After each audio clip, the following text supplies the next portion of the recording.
그로 인해서 깨닫게 되는 뭐 인생의 면들, 그리고 인생이 뒤틀리고 병들어가는 모습을 보면서 뭔가 이 소설의 인물들처럼 저도 약간 지하로 내려가는 그런 느낌 있잖아요. 막 참전하는 그런 느낌.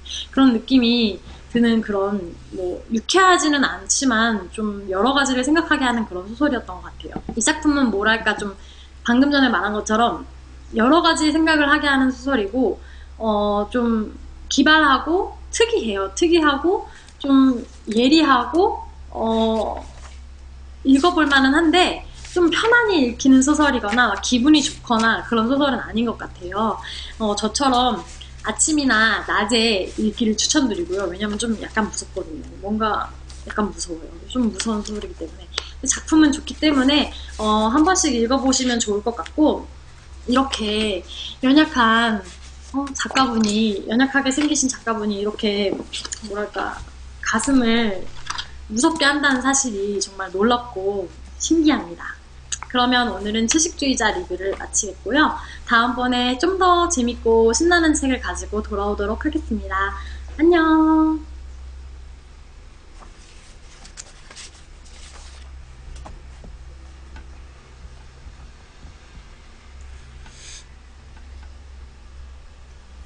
네, 짧은 또 서평 리뷰를 여러분과 함께 봤고요. 이제 넘겨서 계속해서 읽도록 하겠습니다. 늦었어. 서둘러. 나는 앞장서서 현관문을 열었다. 한 손으로는 엘리베이터의 버튼을 누른 채 아내가 문구정 남색 운동화에 발을 끼우는 모습을 초조히 지켜보았다. 트렌치 코트에 운동화라니 어울리지 않았지만 어쩔 수 없었다. 그녀에게는 구두가 없었다. 모든 종류의 가죽 제품을 버렸기 때문이다. 시동을 걸어놓은 차에 먼저 올라타자마자 교통방송을 틀었다. 사장이 예약해놓은 시내 한정식집 주변의 교통상황을 체크하기 위해 귀를 기울이며 안전벨트를 매고 사이드 브레이크를 내렸다. 아내는 잠깐 사이 코트에 묻혀온 찬 기운을 펄럭이며 옆자리에 앉고는 부스럭부스럭 안전벨트를 맸다. 오늘 잘해야 돼. 사장이 부부동반 모임에 과장급을 부른 건 내가 처음이야. 그만큼 날 잘 보고 있다는 거야. 새끼를 이용해 최대한 서두른 덕분에 빠듯하게 약속 장소에 도착할 수 있었다. 한눈에도 고급스러워 보이는 널따란 주차장이 딸린 2층 집이었다. 늦추위가 기승을 부리고 있었다. 얇은 봄코트 차림으로 주차장 한켠에 서서 저녁바람을 맞고 있는 아내는 추워 보였다. 이곳까지 오는 동안 줄곧 아내는 말이 없었지만 워낙 그런 사람이었으므로 나는 개의하지 않았다. 말이 없으면 좋다. 어른들은 원래 저런 여자를 좋아한다고.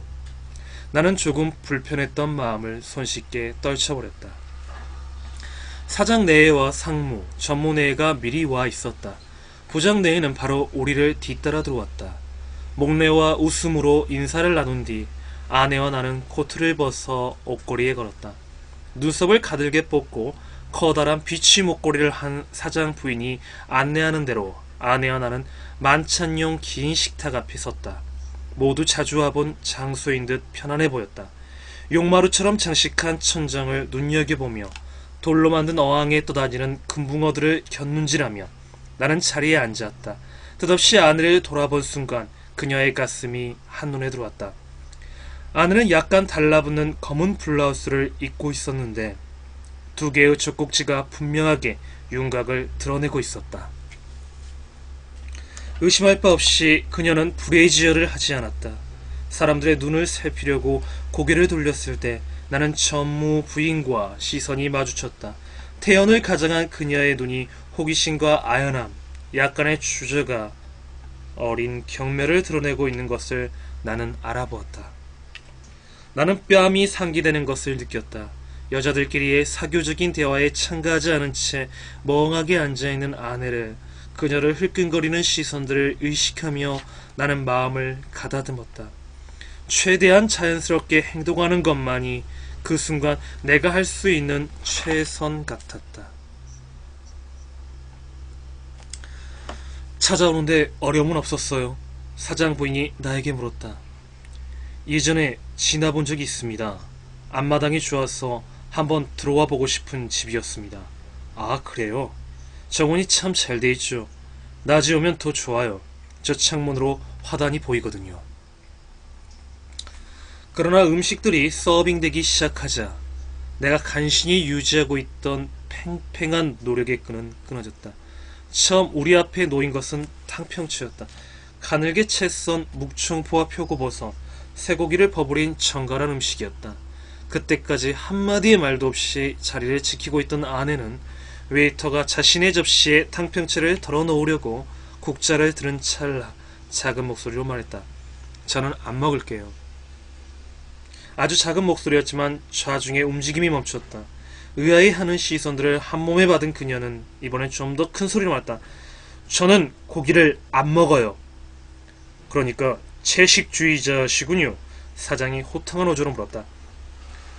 외국에는 엄격한 채식주의자들이 더러 있지요. 우리나라에서는 이제 좀 형성돼 가는 것 같아요. 특히 요즘엔 언론에서 하도 육식을 공격해대니 오래 살려면 고기를 끊어야 한다는 생각을 하게 되는 것도 무리가 아니죠. 아무리 그래도 고기를 아주 안 먹고 살 수 있나요? 사장 부인이 미소 띈 얼굴로 말했다. 아내의 접시가 하얗게 빈 채 남아있는 동안 웨이터는 나머지 9사람의 접시를 모두 채운 뒤 사라졌다. 화제는 자연스럽게 채식주의로 올라갔다.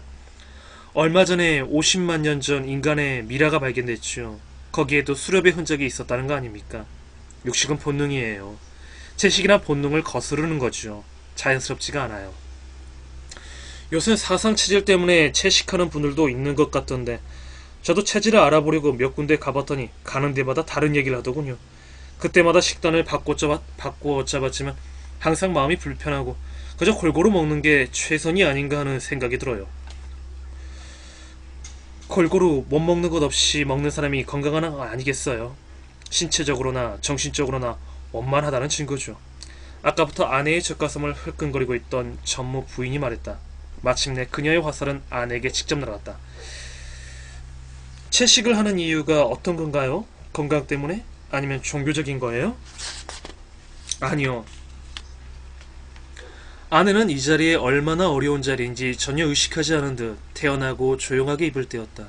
불현듯 소름이 끼쳤다. 아내가 무슨 말을 하려는지 직감했기 때문이었다. 꿈을 꿨어요. 나는 재빨리 아내의 말끝을 덮었다. 집사람은 오랫동안 위장병을 앓았어요. 그래서 숙면을 취하지 못했죠. 한의사의 충고대로 육식을 끊은 뒤 많이 좋아졌습니다. 그제야 사람들은 고개를 끄덕였다. 다행이네요. 저는 아직 진짜 채식주의자와 함께 밥을 먹어본 적이 없어요. 내가 고기를 먹는 모습을 징그럽게 생각할지도 모를 사람과 밥을 먹는다면 얼마나 끔찍할까. 정신적인 이유로 채식을 한다는 건 어찌됐든 육식을 혐오한다는 건 아니에요. 안 그래요? 꿈틀거리는 세박낙지를 맛있게 젓가락에 말아먹고 있는데 앞에 앉은 여자가 짐승 보듯 노려보고 있는 것과 비슷한 기분이겠죠. 자중이 웃음을 터뜨렸다. 따라 웃으며 나는 의식하고 있었다. 아내가 함께 웃지 않는다는 것을. 허공을 오가는 어떤 대화에도 귀를 기울이지 않은 채 사람들의 입술에 번들거리는 탕평채의 참기름을 지켜보고 있다는 것을. 그것이 모두 마음을 불편하게 하고 있다는 것을. 다음 음식은 깐풍기였고 그 다음 음식은 참치회였다. 모두가 먹는 동안 아내는 손가락 하나 까닥하지 않았다. 작은 도토리알 같은 유두를 블라우스 속에서 뚜렷이 내민 채 거기 모인 사람들의 입술과 그 움직임을 샅샅이 빨아들이듯 지켜보았다. 10여 가지의 화려한 코스가 끝날 때까지 아내가 먹은 것은 샐러드와 김치, 호박죽뿐이었다. 독특한 맛의 작은 찹쌀 새알죽도 육수에 담겨 있었기 때문에 먹지 않았다. 점점 사람들은 아내가 그 모임에 존재하지 않는 것처럼 대화를 이어갔다.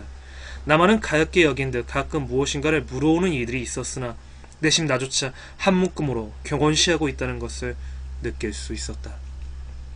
후식으로 과일이 나왔을 때 아내는 사과와 오렌지를 한 조각씩 먹었다. 배고프지 않으세요? 거의 드시지 않았잖아요. 사장 부인이 배고프지 않으세요? 거의 드시지 않았잖아요. 목소리 제가 잘못했네요. 사장 부인이 화사한 사교적 톤으로 아내를 염려했다.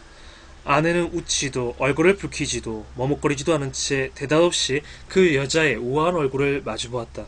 그 응시가 좌증의 기분을 끔찍하게 만들고 있었다. 아내는 이 자리에 어떤 자리인지 알고 있을까? 저 중년의 여자가 누구인지 알고 있는 걸까? 순간 한 번도 들어가 본 적 없는 그녀의 머릿속이 그 내부가 까마득히 깊은 함정처럼 느껴졌다.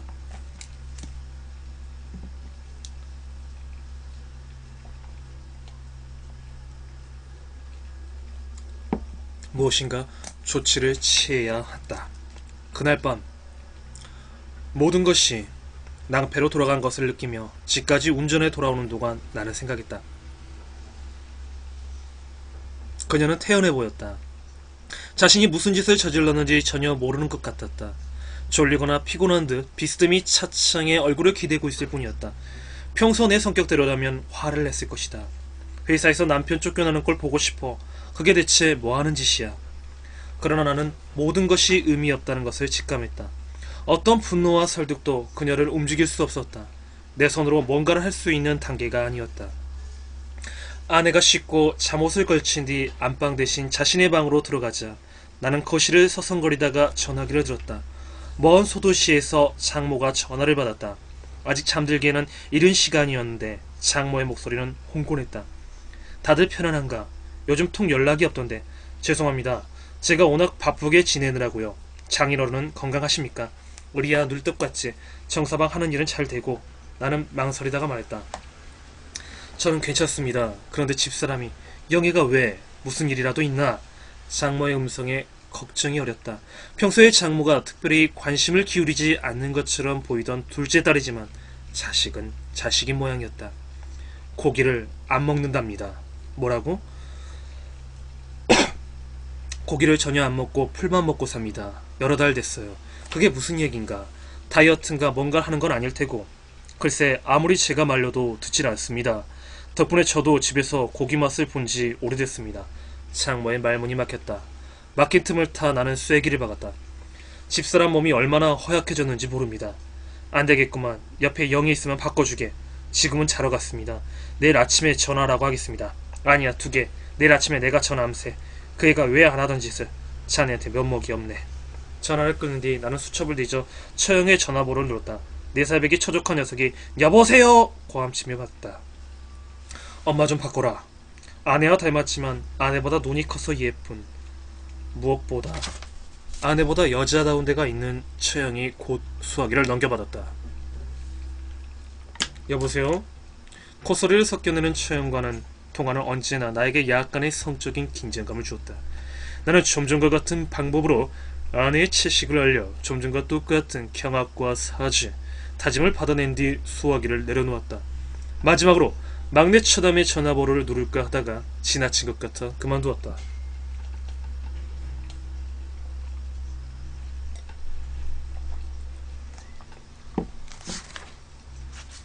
네, 좀 길기 때문에 오늘은 여기까지만 읽고요. 내일 이어서 채식주의자를 읽는 걸로 하겠습니다. 소설이 단편이라고 되어 있지만 이건 중편이에요. 중편 분량이기 때문에요. 내일 이어서 읽도록 하겠습니다. 어떠세요? 채식주의자. 좀 밋밋하면서도 우리한테 지금 들려주는 이러한 이야기들. 작가도 꽤 세밀하게 잘 다룬 것 같아요. 좀 더 읽어야 될 것 같지만 지금 여러분과 함께 채식주의자를 보고 계십니다.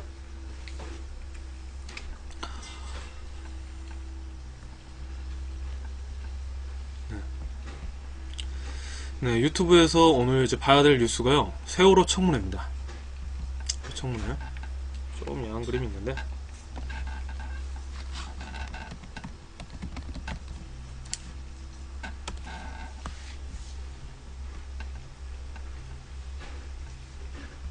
삼처죠.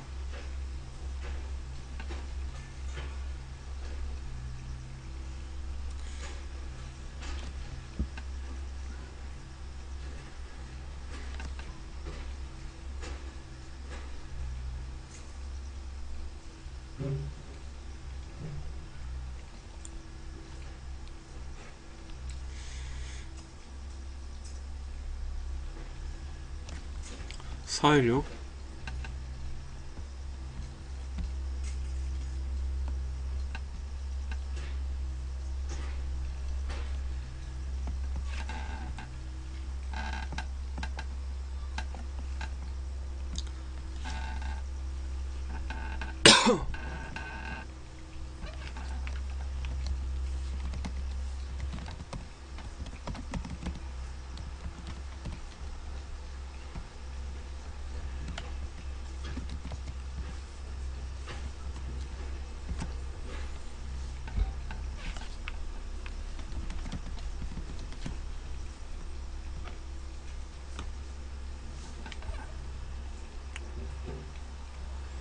4.16 가족협의회.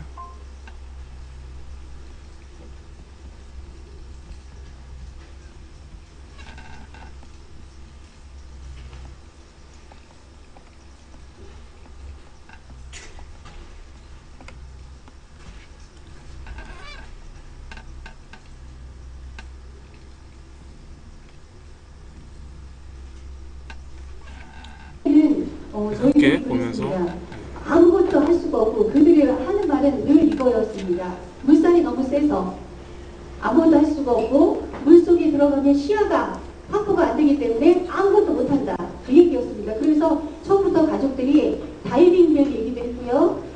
오징어배 얘기도 했고요. 다른 해저, 탐험 선들, 그 다음에 다짐이 뭐 이런 여러 가지들을 다 얘기를 했습니다. 심지어는 로봇, 해저 탐사 로봇까지 다 얘기를 하고 했었는데도 아무것도 하지 않다가 나중에 이제 이 공기주입을 하고 이러면서 초등 대응에 대한 자신들의 과실을 가족들에게 떠넘기는 그런 느낌을 우리가 확실하게 받을 수 있게끔 그들이 넘겨서 우리한테 과실을 넘겨줬다는 생각을 붙일 수밖에 없었습니다. 그러더니 결국은 나중에는 여러분들이 다 아시다시피 우리가 말했던 그 모든 장비들을 나중에 하나하나 들어와서 그들이 하고 있는 건 그것이었거든요. 예. 정확한 정보도 제공이 안 됐고 또 정보 제공하는 그 사람조차도 네, 사드 절대 사절님 반갑습니다. 설명하는 과정에서 많은 오해들이 있었던 것 같습니다. 그 김명선 상무께서는 결과적으로 지금에서는 이렇게 얘기할 수 있습니다.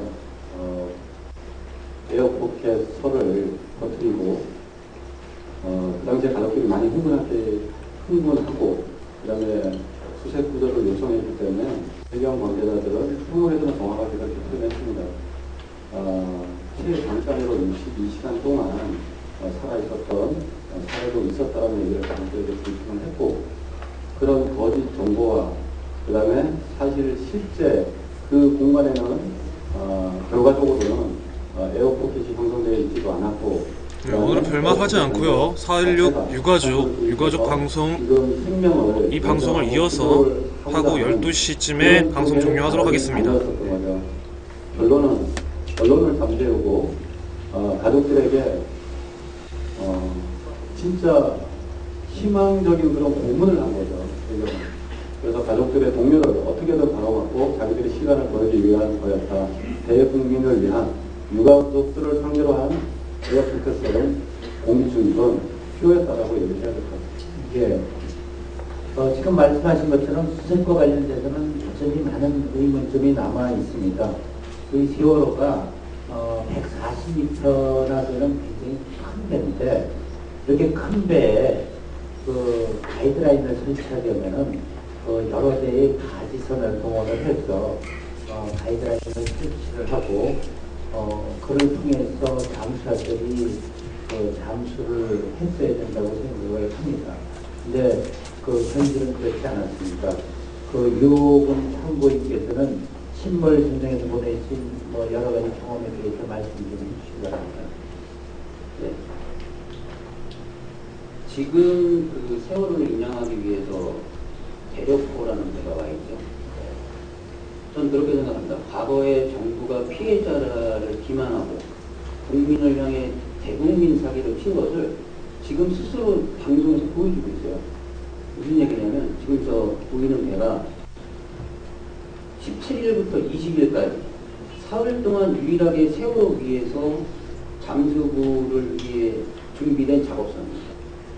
저 배는 화장실도 없습니다. 저 가운데 보이는 저 기관실과 연결된 저 조그만 저 실내, 저 실내에서 잠수가 옷을 다 못 갈아입어요. 실내로 다 벗질 못합니다. 가족들이 옆에 있으니까 부담스러워서 못 갈아입어요. 잠수고 500명이요. 저 안에 4분 계셨어요. 4분 계셨어요. 저 배로 이제 나흘을 버틴 거예요. 나흘. 저게 국민을 위한 사기급입니다. 사기급. 왜 여러 배가 못 들어옵니까? 큰 배가. 지금은 대륙부에 보령호도 붙여서 작업을 했었고요. 저 당시에 제 눈에 보령호가 보였어요. 근데 보령호 보였습니다. 반이다. 저 배 왜 저 큰 배 놔두고 2배에서 작업을 해야 되니까 질문을 했을 때 그 당시 해경이 답을 이렇게 한다. 저거 모래나 푸는 가지선이라 작업 현장에 투입을 못하는 겁니다. 그런 줄 알았죠, 저희는 저게 최선인 줄 알았어요. 야, 2배밖에 못하는구나. 근데 시간이 지나니까 금호바지 들어오죠. 또 시간 지나니까 엉진바지 들어오죠. 지금은 어떻게 됐어요? 그 엉진바지보다 제가 보기에도 수백 배가 더 큰 대력호가 들어가 있어요. 이게 사기급이지 아니고 초기에 들어갔어요. 초기. 16일날 못 들어왔으면 17일날 들어갔어요. 17일날 못 들어왔으면 18일날 들어갔어요. 저 배가 20일까지 있거든요. 이게 현실이라고 생각합니다. 네, 그 말씀 잘 들었습니다. 결국 재난 현장에 있어서는 나쁜 소식이라도 정확히 전달이 되어야 한다고 생각합니다. 그런데도 불구하고 해경에서는 오히려 그 상황을 은폐하고 국민들의 응원을 받겠다는 과장된 내용으로 계속 언론 플레이를 했습니다. 언론은 그걸 또 그대로 보도를 해서 피해자들을 더 화나게 만들었던 것 같습니다. 저희가 잠수사 투입 세력 과정 및 실제 수색 상황 은폐와 관련해서 자체 조사한 내용이 있습니다. 오늘 증인들이 출석하면서 추가로 확인하고자 했는데 출석을 하지 않았기 때문에 자료를 통해서 정리한 내용만이라도 말씀드리려고 합니다. 참사 당시 4월 19일까지도 제대로 잠수나 선내 수색이 이루어질 수 없는 상황이었습니다. 이는 현장에서 보았던 우리 유혹은 참고인 및 잠수사들 진술과도 일치합니다. 참사 당일 해경 녹취록을 보면 4.16 참사 당시 해경 조주청 상황실장과 서해청 상황실장의 유선통화 녹취록을 보면 오후 3시가 되도록 천체에 잠수부가 들어갈 수 없는 상황에 대해서 큰일 났네, 큰일 났어 라며 내용을 주고받는 게 나오고요. 또 같은 날 저녁 6시 해경 내부 상황 문자 정보 시스템에서도 선내 진입하지 못함이라고 명확하게 보고하고 있습니다. 실제 잠수 상황은 그러한데 잠수사 500명 투입 이런 얘기가 왜 커지게 된 걸까요? 특조위 조사 결과 해경 전총 상황 보고서 6보서부터 시작된 게 아닌지 추정하게 되었습니다. 그때까지 목포서 등의 상황 보고서에는 실제 잠수 수색에 있어서 2명 투입 이런 식으로 비교적 정확하게 작성하고 있었는데 해경 본청 상황 보고서 6보에서 갑자기 잠수 요원 160명 동안 격실 생존자 확인을 위한 수색 실시라는 표현이 기재되어 있습니다. 또한 이 안행부 긴급 브리핑 자료를 보면 수중에서 160명이 작업을 하고 있다고 발표하고 있습니다. 왜 이렇게 된 걸까요? 김석준 해양경찰청장은 지난 1차 청문회 때 잠수부 500명 투입에 대해서 단순히 동원의 의미였었다. 직접 잠수를 한다는 의미가 아니다라고 답변했습니다. 대기 인원까지 포함돼서 사용했을 뿐이라고 답변을 했습니다. 이것이 단지 관행의 문제인지 구조 상황을 의도적으로 포장하여 알리고자 하려고 한 것인지 해경청 관계자들과 관련 자료를 조사했는데요. 육보가 전파되기 전 해경 관계자 대화 내용을 들어보시죠.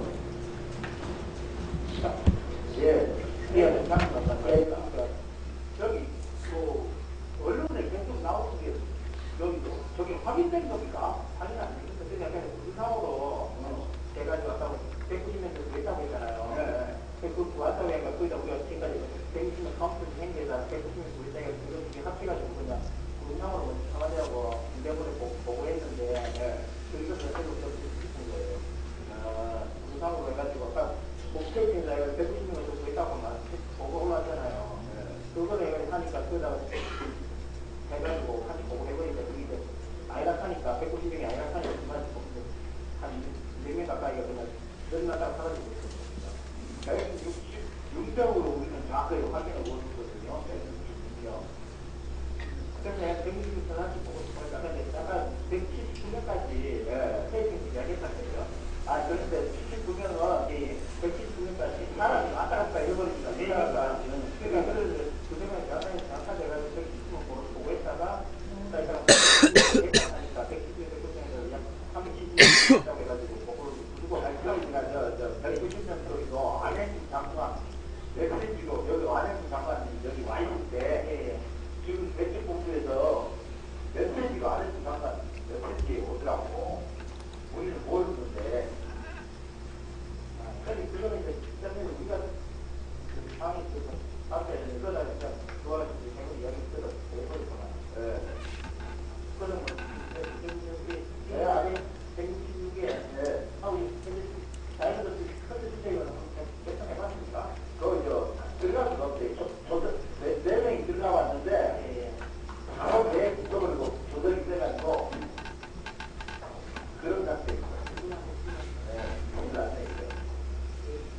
제15분에 수색이 제대로 진행되지 않고 있음을 우리 해경은 다 알고 큰일 났네, 큰일 났다는 반응을 하거나 아무것도 안 했다고 하면 안 될 것 같고요라고 합니다.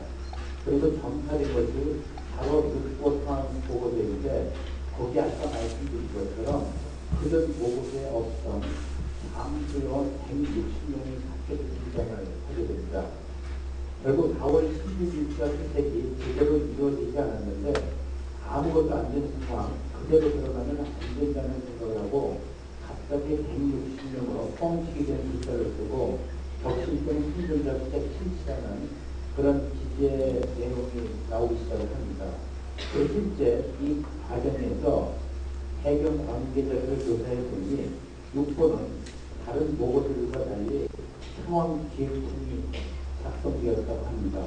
그 당시 상황 기획팀이 있을 때는 그 해경 지휘부가 모두 있는 자리에서 작성이 되었다고 담당자가 얘기하고 있습니다. 담당자조차도 자기가 봐도 그 내용은 문제가 있습니다라고 얘기하고 있습니다. 그리고 저희가 이게 의도적인 거였다고 의심할 수밖에 없는 것은 해경청장이 4월 15일 오후 증거체육관에서 500명 잠수사 취재를 하다가 피해자들로부터 거센 항의를 받았습니다. 이 때문에 그 자리에서 해경청장도 그런 표현에 문제가 있다는 것을 알았습니다. 그럼에도 불구하고 이 자료처럼 해경 관계자들은 4월 24일, 4월 19일까지 브리핑을 할 때도 계속 몇백 명 투입했다는 말을 썼거든요. 그런데 4월 19일자 해경 내부 정보 보고 자료를 보면 지속적 모니터링을 하면서 SNS 취재 등의 실시간 대응하고 이런 식으로 과정된 브리핑 내용을 국민적 공원 등이 조성시키기 위해서 SNS에 게시하고 홍보하기로 했던 것입니다. 어저께도 나왔었는데 오늘 이정현 녹취록을 보면 이정현 고소중재가 4월 22일이었습니다. 그런데 시간적 흐름을 보세요. 정부 관계자와 해경 지휘부가 해경이 계속 고조하고 있는 것처럼 말이 한 것이 조직적으로 실제 수색 상황을 숨기고 피해자들과 국민을 비판해서 억지로 비판을 피하려고 했다는 것이 우리 국조위의 판단입니다. 제가 오늘 마무리하도록 하겠습니다. 판사 당시 구조수색이 제대로 이루어지지 않았다고 생각했습니다. 정부나 해경 지휘부도 그것을 알고 있었지만 제대로 된 상황을 알려주지 않았을 뿐만 아니라 엄청나게 열심히 하고 있다는 것처럼 가장하고 있습니다. 참사 현장과 안산, 인천경기에서 일선 공무원들이 많은 고생을 했습니다. 그럼에도 불구하고 정부 고위층과 해경 지휘부들의 이런 상황이고 그리고 이후 피해자들을 대하는 모든 과정을 보면 불신이 더욱 커질 수밖에 없었습니다. 우리 특조위에서 생존자들을 직접 면담하면서 들은 공통된 진술입니다. 생존자들은 구조된 것이 아니고 스스로 탈출했다고 합니다. 희생자들은 세월호가 침몰해서가 아니라 기다리라고 했기 때문에 죽었다고 합니다. 마지막까지 해경이 구조해준다는 믿음을 버리지 않고 선신자에서 기다린 희생자에게 우리 대통령께서는 나를 믿고 또 정부를 믿어준 희생자들에게 감사한다. 이를 계기로 더 나은 대한민국을 만들겠다. 앞으로도 나와 정부를 믿고 따라달라. 라는 감사의 말을 꼭 해주셨으면 합니다. 이후 경찰과 해경이 어떤 활동을 했는지 권영준 위원께서 네, 권영 10년 수고하셨습니다. 권영께서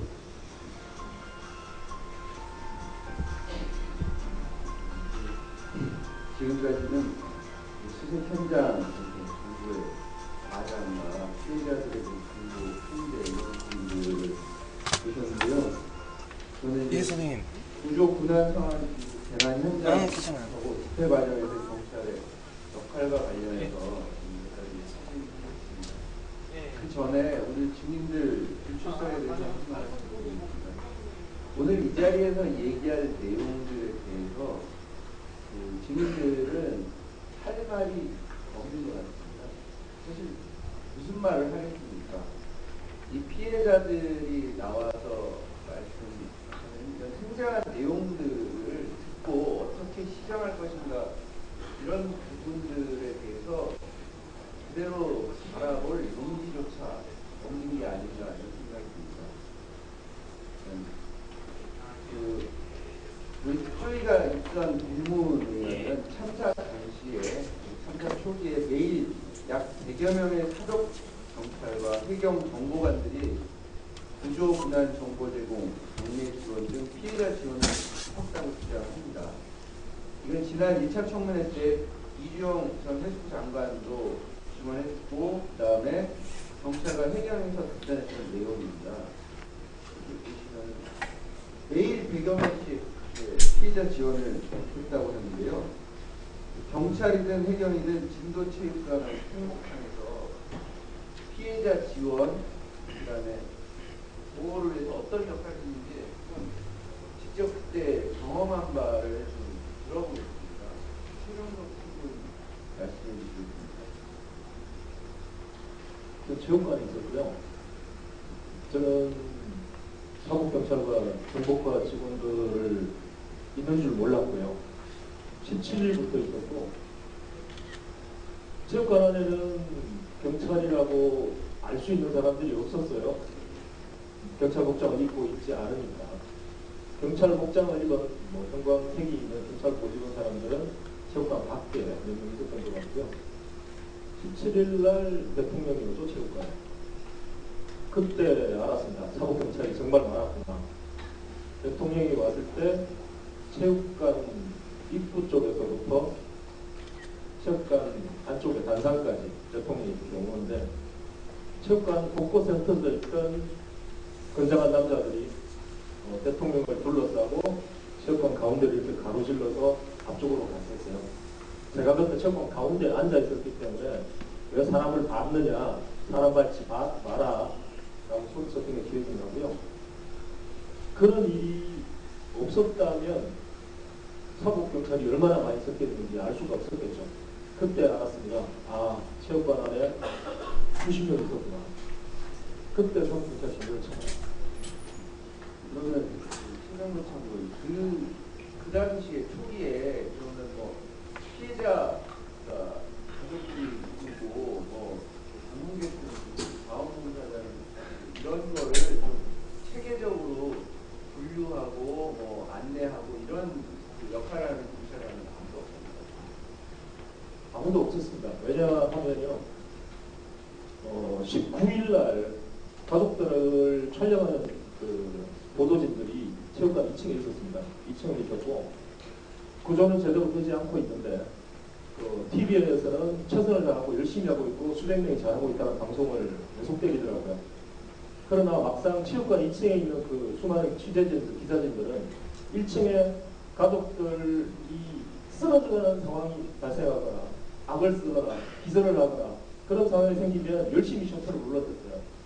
그래서 제발 저것 좀 안 하게 해달라고 2층을 향해서 수없이 외쳤고요. 제발 저것 좀 안 해줬으면 좋겠다. 참다 19일날은 제가 올라가서 싸웠습니다. 그 기자들하고. 그 기자들하고 싸웠고요. 여기 많은 기자들 여기도 있는데 그때 기억하시는 분들도 계시겠죠. 그렇게 올라가서 싸우고 10여 분간 싸우고 내려올 동안 저를 제지하는 사람이 아무도 없었습니다. 내려와서 경찰 복장을 입은 아까 말씀드린 평론자 같은 복장을 한 사람들이 몇 명 올라가더라고요. 그러면 체육관 안에 있었던 그 사법경찰들은 가만히 저희들을 구경하고 있었던 거죠. 17일날 대통령이 왔을 때 분명히 봤는데 그 사람들이 얼마나 많은지. 근데 17일, 18일, 19일, 20일이 되도록 그 사법경찰들, 정보과 직원들은 어떤 반놀이를 해주거나 챙기거나 위험을 방지하거나 그런 역할을 하지 않았고요. 이 사람들이 뭘 하고 있나 지켜보고 있었던 거죠. 체육관에는 그때 1000명 이상 있었습니다. 제 가족만 10명 가까이 있었거든요. 다른 가족들도 있었고 정호봉사 있었고 군청 직원들 와 있었고 학교 선생님들 있었고 저희 피해자 가족까지 해서 수없이 많이 있었는데 경찰들이 수없이 섞여 있음에도 불구하고 그냥 가만히 지켜보고 있었던 거죠. 저희들이 뭐 하는지 궁금했던 거예요. 뭐 최경덕 참고인만 경험하신 건 아닌 것 같은데 전혜수 참고인 혹시 식당 경험하셨을 것 같은데 어떠신가요? 같은 경험이죠. 그리고 그 행복함이나 뭐 대부분의 사법경찰들이 많았고요. 정보를 잃은 사람은 그 브리핑을 하거나 이런 몇 명밖에 없었고, 그리고 이제 가족들이 자살을 하거나 이럴까봐 이제 물속에 뛰어드는 걸 막기 위해서 이렇게 고쳐서듯이 서 있는 사람들, 그것이 전부였습니다. 그리고서는 엄마들이 막 울부짖고 소리 내고 이럴 때는 이제 여병술로 바꾸고 뭐 이런 것들을 우리는 눈으로 봤고요. 똑같이 그러면서 대부분이 이제 우리가 이제 눈빛으로 사람을 알아보는 상황이 돼버렸고요. 이 슬픔을 간직한 눈하고 누군가를 이렇게 감시하는 눈하고의 차이가 이제 조금씩 보여지기 시작했었고, 그러면서 그들을 봤을 때 느낌은 대부분은 등산복을 좀 많이 입었다는 걸 우리가 알아챌 수 있었고요. 그리고 간혹은 이런 일도 있었습니다. 막 나서고 그러기도 하고, 무엇인가를 그 사람들은 우리 이야기를 자꾸만 들으려고 하고, 그리고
버퍼링이네요. 416 유가족 거기서 생기는 건데 지금 버퍼링이 생긴 것 같아요. 아무래도 근데 17일, 18일, 19일 이쪽이 그쪽에 지금 전파가 잘 안 되는 것 같아요. 잠깐 제가 좀 밖에 나갔다 오려고. 챙기거나 위험을 방지하거나 그런 역할을 하지 않았고요. 이 사람들이 뭘 하고 있나 지켜보고 있었던 거죠. 체육관에는 그때 1000명 이상 있었습니다. 제 가족만 10명 가까이 있었거든요. 다른 가족들도 있었고, 정호봉사 있었고, 군청 직원들 와 있었고, 학교 선생님들이 있었고, 저희 피해자 가족까지 해서 수없이 많이 있었는데, 경찰들이 수없이 섞여 있음에도 불구하고, 그냥 가만히 지켜보고 있었던 거죠. 저희들이 뭐 하는지 궁금했던 거예요.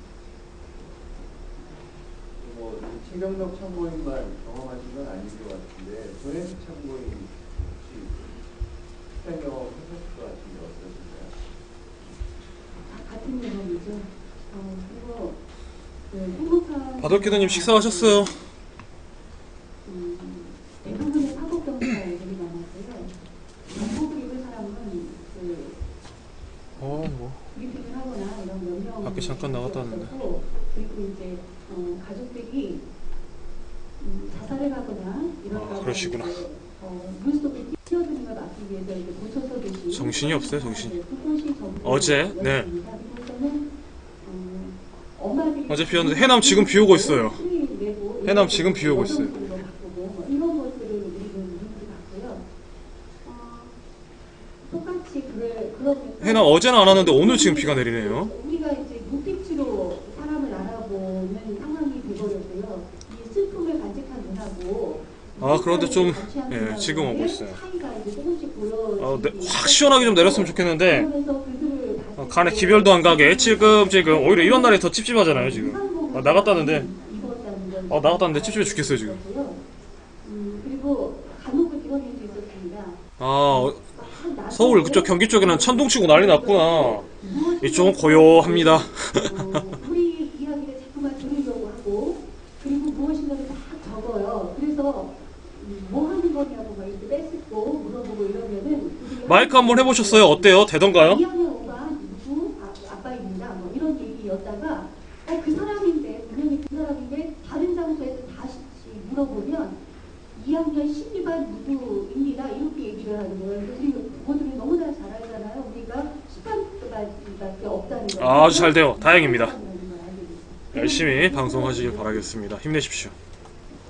당시 참사 현장에서 질서 유지가 거의 안 이루어진 것 같습니다. 그래서 뭐 어떤 사람은 말씀하신 것처럼 유가족을 사칭하기도 하고 심지어 회의에 참석하는 일도 있었다고 들었는데요.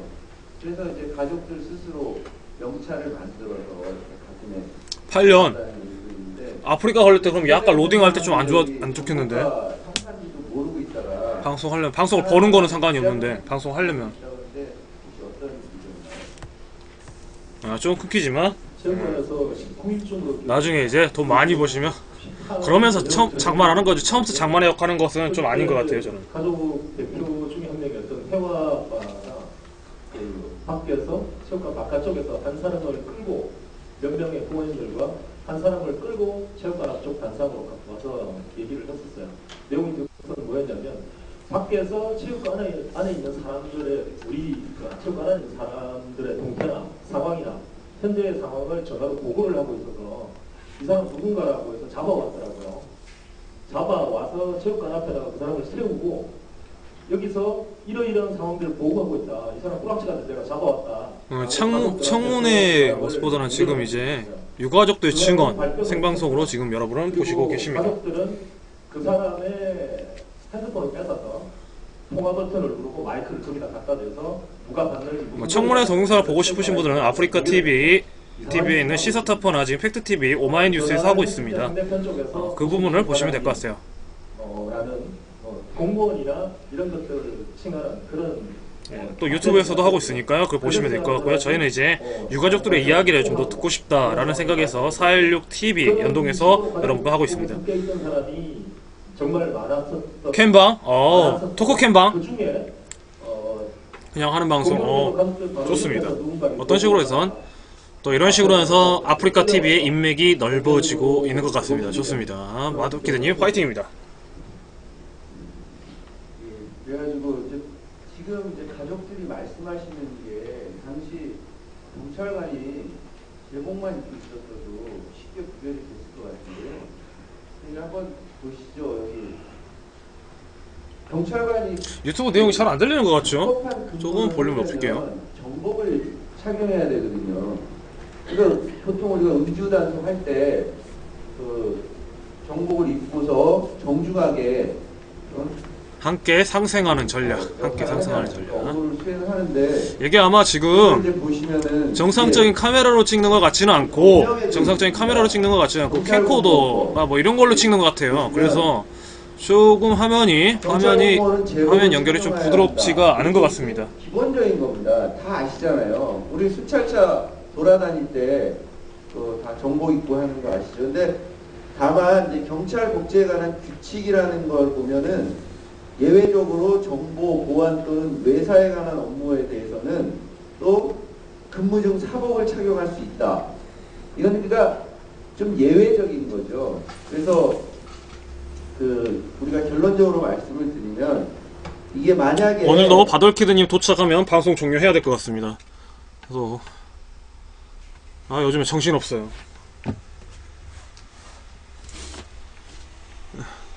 교통방송 보였어야 되는 거죠. 그럼 뭐 시비 붙을 것도 없잖아요. 필요한 일이 있으면 경찰관한테 가서 물어보고 이것 좀 도와달라고 얘기하고. 근데 지금 우리 가족분들 핵심이 뭔지 논점을 잘 파악이 안 되네. 정보 입은 사람 하나도 없고 다 사복 입은 장래 사람들, 지원 등 장례 피해자 지원 지원은 정보. 이게 정보 업무는 말이 안 사법. 되는 것 같습니다. 그래서 근데 이제 왜 원칙은 정보이고 예외적으로 사복인데 교통방송. 참사 현장에는 모든 경찰들이 다 사복을 입고 있었을까요? 그거는 지시가 있었던 거겠죠. 보실까요?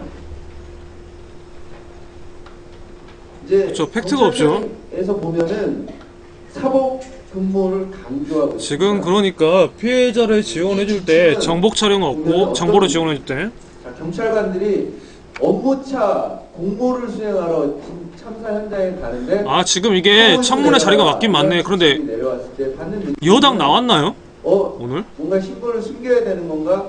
기본적으로 이런 생각을 하게 되겠죠. 그러니까 저도 지금 맥락이 잘 파악이 안 돼요. 지금 이게 왜 나왔는지, 업무라는 건 밖으로 그냥 얘기할 경찰 복무 규정에 뭐 나왔는지, 왜 그 맥락이 잘 연결이 안 되네요. 수집하고 피해자들 동향 관찰하고 뭐 이런 업무를 수행하라고 그렇게 내려보냈다는 것 같습니다. 그래서 그러니까 한마디로 정보를 지원하는 게 아니라 지금 유가족들 감시를 했다 뭐 이런 내용인 것 같은데 지금 느낌이 맞나? 지금 맥락을 제대로 파악하고 있는 거. 수행하지 않음으로 해서 발생한 문제점들이 있었잖아요. 그 당시 우리는 이제 교감 선생님이 잘 모르겠어요 지금. 하게 되는 좀 아픈 상황도 맞이했었는데요. 만약에 이게 교감 선생님은 피해자입니다. 생존 피해자.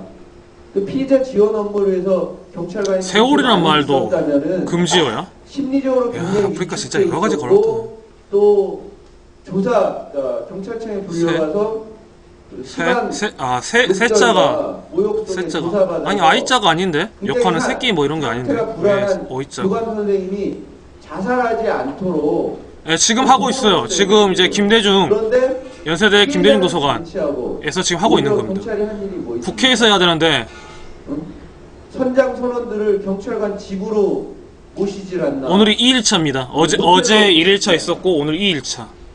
수사받아야 될 대상들 참사 진실에 대해서 진실을 밝혀줘야 될 그런 조사 대상자들. 근데 지금 여당이 나왔나요? 여당 의원들이 나왔나? 열심히 보호를 했어요. 파악이 안 되네. 그러고는 정작 우리 피해자들에 대해서는 야당을 잇는 것 같은데 하나도 하지 않고 이런 부분들 때문에 우리가 추이에서 화면이 조금 해서 잘 모르겠어. 해경이나 경찰에게 도대체 그렇죠, 안 나온 것 같죠? 그동안 무슨 활동을 했는지 출장 보고서 같은 것들이 있으면 좀 내봐라. 공식적으로 뭘 남겨놨는지 좀 확인해보자. 이렇게 그 조사를 했습니다. 그런데 이렇게 보면 백남기 농민 청문회도 뻔하겠네. 관련 보고서는 없다. 그렇죠. 익숙치 않은 얼굴만 있죠. 출장 보고서를 작성하지 않고 다 구두로 보고하고 뭐 그래서 그냥 남아 있는 거는 없다. 심지어 경찰관들이 보고한 상황 정보는 관련 규정에 의해 열람후에는 파기해서 없다. 이런 식으로 답변을 보냈습니다. 자, 그러면은 진짜로 없었을까요?